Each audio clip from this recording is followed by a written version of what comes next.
अस्सलामुअलैकुम वरहमतुल्लाहि ताला वबरकातुहू।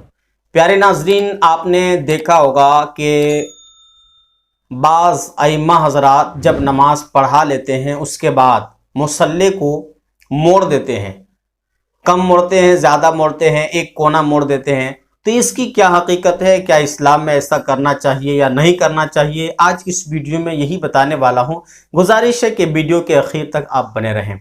याद रखिए, नमाज के बाद अइम्मा हज़रात जो मुसल्ले को मोड़ देते हैं तो ये उनकी इख्तियार की बात है।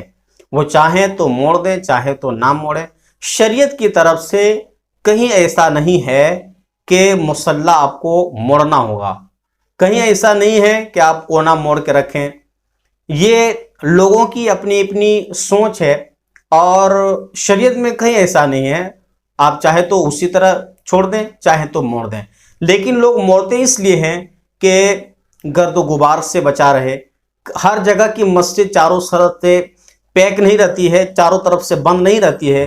कहीं कहीं की मस्जिदें खुली रहती हैं तो बसा औकात कभी कभी बिल्लियां घुस जाती हैं, उसमें बैठी रहती हैं। और कभी कभी ठंड के दिन में मैंने देखा भी है, ठंड के दिन में जय नमाज पर बैठी रहती है और फिर कभी कभी वो पखाना भी कर देती है। तो इस लिहाज से उसको मोड़ दिया जाता है ताकि गर्दो गुबार से वो बचा रहे और भी बाकी चीज़ों से वो बचा रहे, इसलिए लोग उससे मोड़ देते हैं। तो ये आपके इख्तियार की बात है, चाहे तो आप मोड़ दें, चाहे तो आप खुले रखें।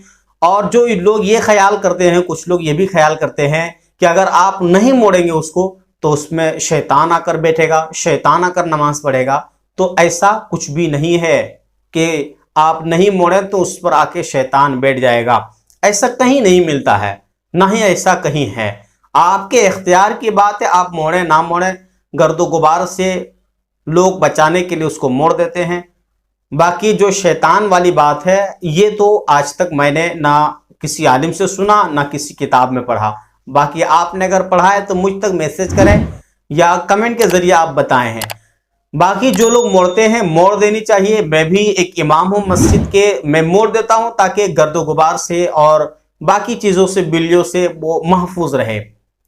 लेकिन शरीयत में ऐसा हुक्म नहीं है कि आपको मोड़ना ही होगा या आपको खुला ही छोड़ना होगा। ये आपके इख्तियार की बात है। इससे नमाज में कोई असर नहीं है, कोई असर नहीं पड़ता है कि आपने नहीं मोड़ा तो आपकी नमाज नहीं होगी, आपने मोड़ दिया तो आपकी नमाज हो गई। समाज में बहुत सारी गलत फहमियाँ बहुत ही तेज़ी के साथ आम हो चुकी हैं। हर गलत फहमी का इज़ाला करना ज़रूरी है, हर गलत फहमी से बचना ज़रूरी है और आवाम को बताना भी है कि ये एक गलत फहमी है, ऐसा शरीयत में नहीं है। तो बहरहाल जो भी हो, तो नमाज के बाद जो जय नमाज को, मुसल्ले को मोड़ देते हैं, ये शरीयत का हुक्म नहीं है। लोगों की अपनी अपनी सोच होती है। बहरहाल लोग अपने अंदाज से मोड़ देते हैं।